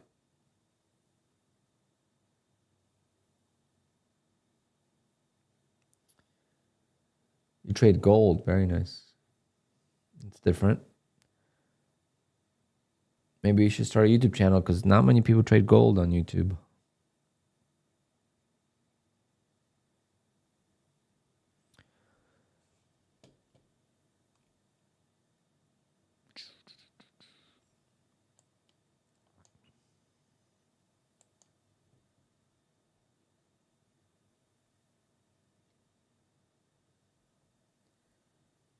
You're an introvert. I am too. And I'm a DJ and a YouTuber. And English is my second language.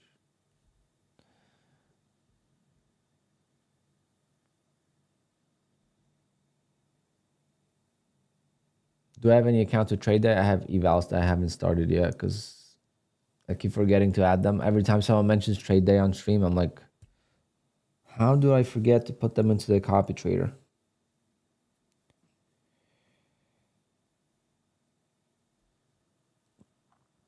But I really need to do Tradeify. A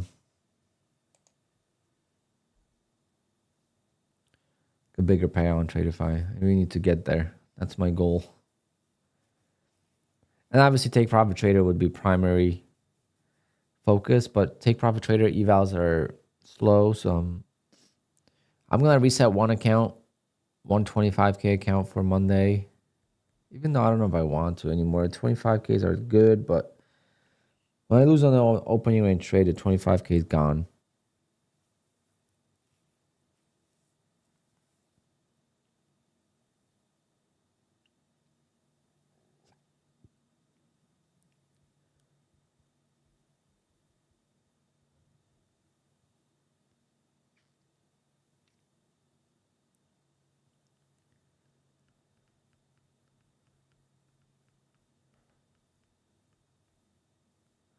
Marty, Shima.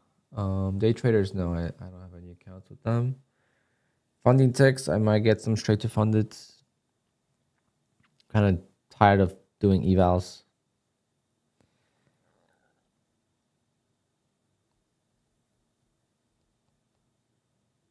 Because otherwise, I still want to do, when it comes to evals, I'm going to do Phidias. Phidias made some good changes. I want to do that. But Phidias, I am not going to do the opening range trade on that. I'm going to do, unless I could do it with Trade Syncer. I feel like with QUANTOWER, it messes up the QUANTOWER copy trader. When I have too many like rhythmic logins at the same time. Not sure. I had an issue today too, but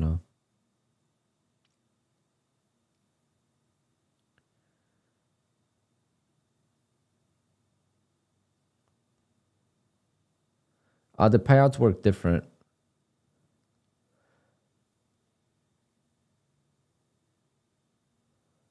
Oh, I'm not.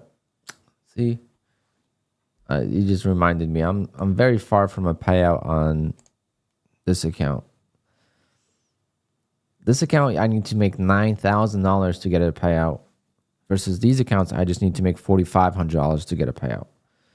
So it's 150K accounts, but one is advanced and one is straight to funded, and I got to make 40. Basically, I got to make double in the straight to funded to get to payout. So I'm very far away from a payout there, actually. Maybe these accounts I could get to a payout sooner.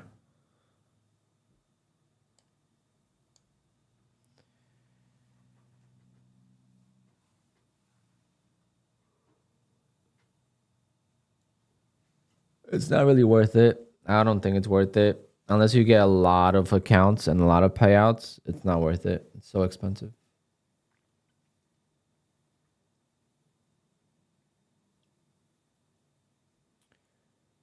So I was thinking about buying, I forget. Oh yeah, it was Lucid 150K, right? I was thinking about buying a Lucid 150K account, and it was $440. I'm like, I could reset a take profit trader 25K account for the same price. And a 25K take profit trader is going to win over any other prop firm because it's unlimited payouts, right? Whatever money I make over $1,500 is mine. So why wouldn't I just do that instead of buying a straight to funded account? I wish it was the same price for all the accounts on take profit, but unfortunately it's not. It's like 660 or close or something like that for 50K, and then 150K it's like $1,600.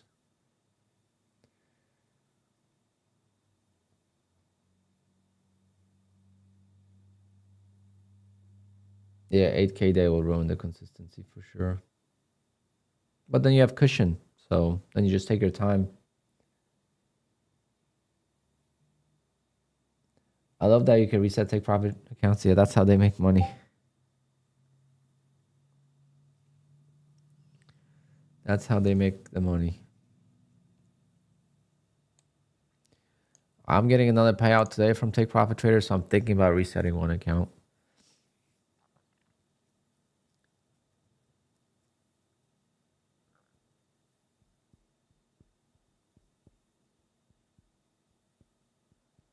Take Profit is still the best prop firm. There's just no denying that.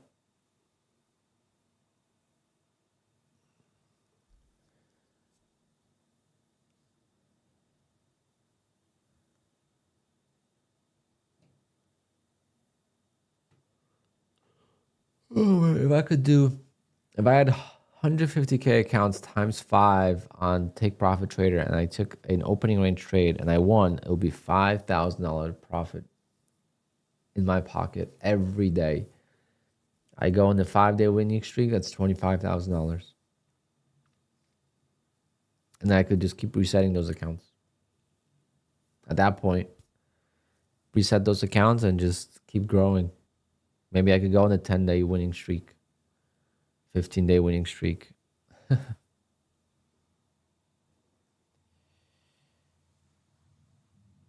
That's how you can make a living just with Take Profit Trader.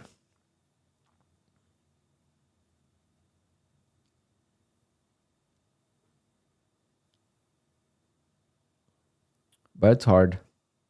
It's nice in theory, but in reality, it's very hard.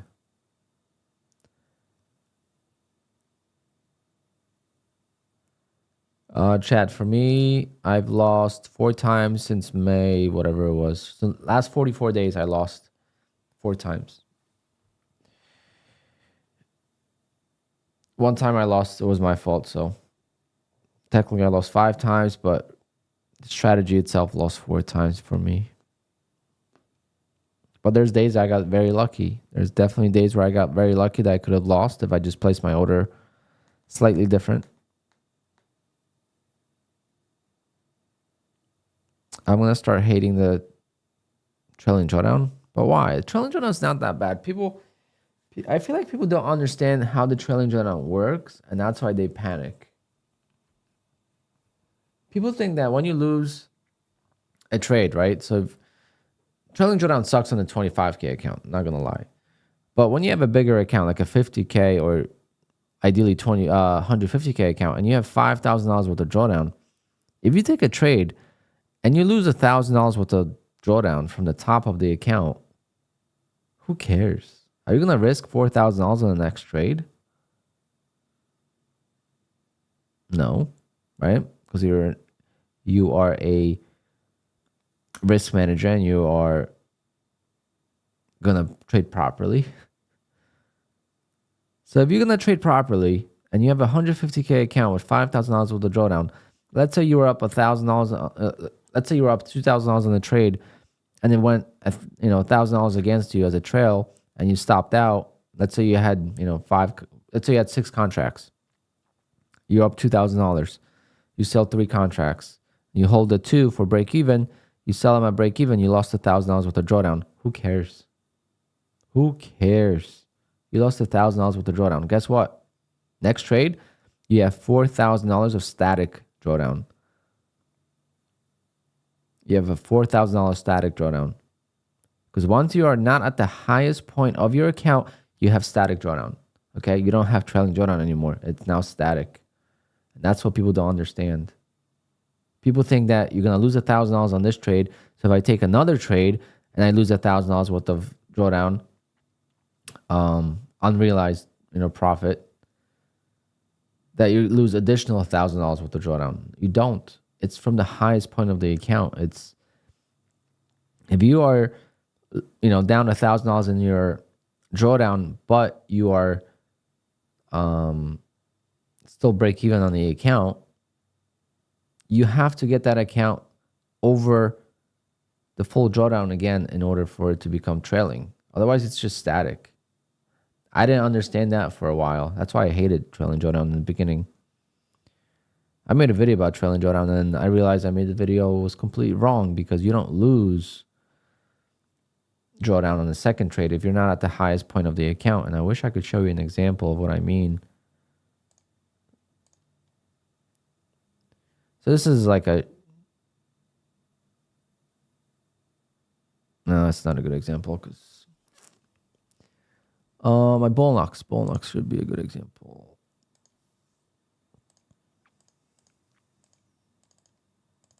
So much for leaving StreamAt. Actually, bull knock's not a good example either because I'm at freaking. But see, like this is static drawdown now, guys. See, static drawdown.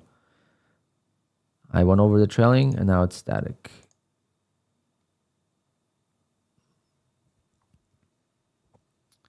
I'm going to try to lose on purpose here. Let's see.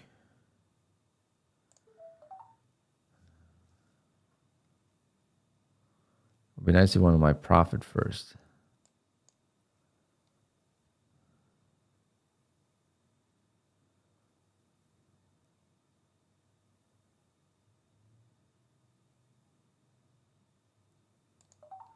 Okay.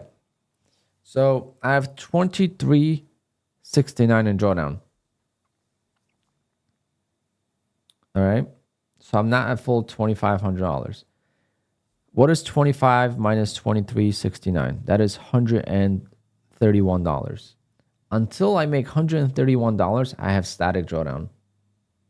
So if I take another trade right now, right? Let's go long this time. Nope, didn't get filled. Okay, I'm going to chase it. Okay, so now I have static drawdown. If I get this above 2,500, then it becomes trailing again. But otherwise, it's just static, right? So this loss, if I take this loss, I didn't lose any trailing drawdown. I just lost the regular drawdown, same as you would on your end of day accounts. The only positive that end of day has is if you trade a lot throughout the day and you're up like $2,000-$3,000 and you want to risk, let's say you're up $2,000 and you want to risk $1,000, knowing that your drawdown is going to be full next day. Yeah, that's the benefit of it. But that's the benefit, right? But it doesn't make trailing drawdown that bad. People make trailing drawdown seem like it's super, super bad, and it's not.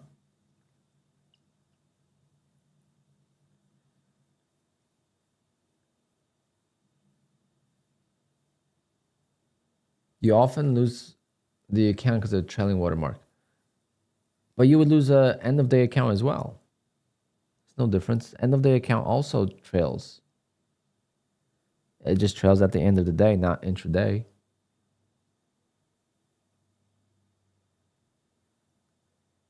And once you get above the initial account drawdown, you will have now eliminated the trailing drawdown. So why are we talking about, like, you know, when it's a new trader or whatever, but when it's a seasoned trader talking about that, I'm like, wait, you're telling me that you can't make, you know, $2,500 without losing $2,500 of the highest point of the account? Like, how good of a trader are you then? Like, if it's a new trader, like, then it's different. It's very confusing and whatnot. But I love when Patak is talking about, oh, trailing drawdown is so bad. Yeah, Patak, you couldn't make money when you were trading without trailing drawdown, when you're personal funds. So what's the difference?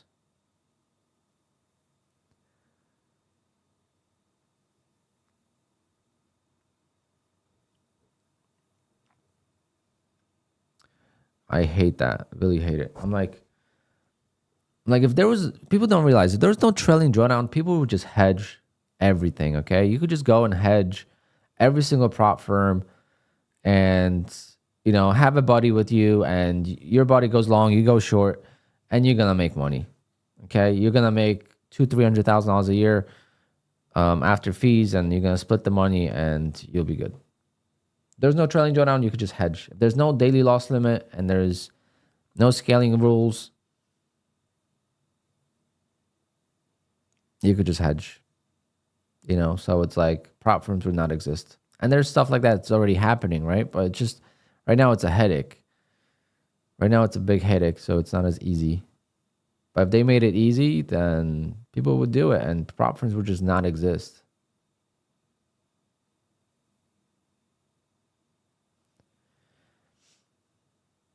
But so there's, you know, the way you said it was not bad, except until you said you're just tweaking for more profits. Who knows? They might be tweaking to survive, right? Prop firms don't survive. We can't have the opportunity to make any money. So if they have to tweak it to make profit, because they're otherwise going to go under business, you know, they're going to go under and be out of business, then tweak it. We're okay with it. But don't say it's for the trader, because it's not. Nothing's for the trader on the prop firms. Going live is not for the trader. Going live is for the prop firm. It limits the risk of the prop firm. That's all it is.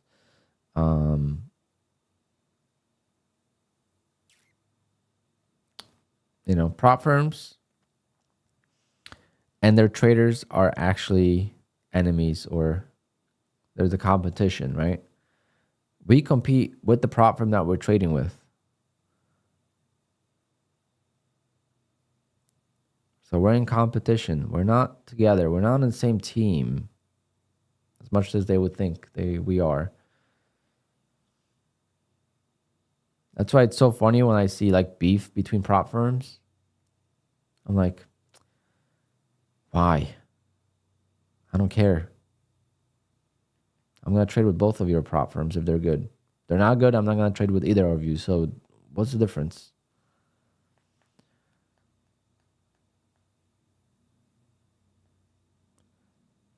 An opinion of a prop firm owner about another prop firm should be really not taken seriously, because obviously the prop firm owner doesn't trade, right? They don't trade for the most part.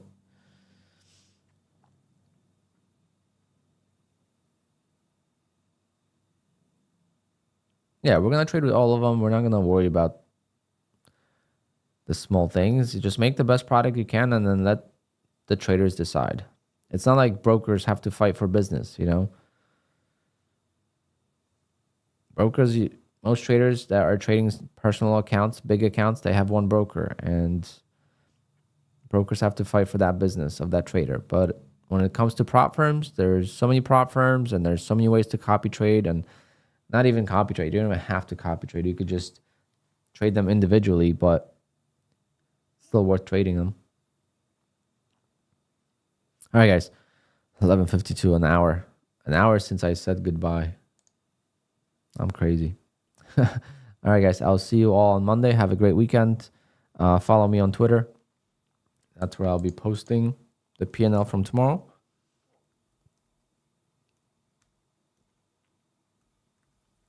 I think it's Chris Alpine or maybe like this. Forget. But find me on Twitter. Follow me there. And I'll see you guys all soon. Longer streams next week, I promise. Take care, guys.